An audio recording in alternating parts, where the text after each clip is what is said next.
I want to talk to you just a little bit about how I set up my electronics, not just for summer fishing, but for every kind of fishing. And I may adjust a little bit when it gets into the summer or winter or spring or fall, but for the most part, this is the way I like to run it. I've got a 16-inch screen. Now, if you've just got a 10-inch screen, I still probably would run it this way. Some guys like two different graphs. They might have two 12s.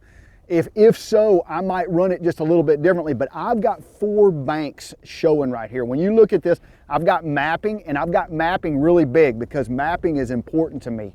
And then I've got side view. Well, I've got side view really big because I want to be able to see as much detail as I can see out to the side.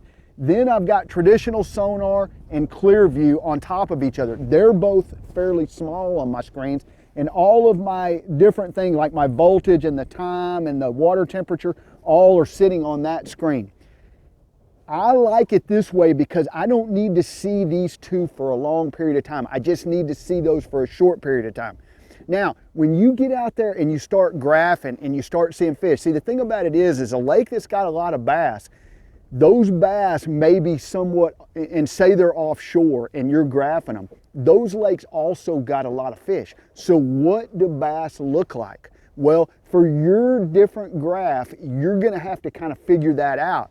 But one thing I can tell you is if you see a real uniform school, something like what you see in saltwater, those typically aren't bass. It's either a big school of shad, it might be big shad, like big gizzard shad, it could be crappie, it could be white bass, but they're not bass. Bass typically are not real uniform in the school.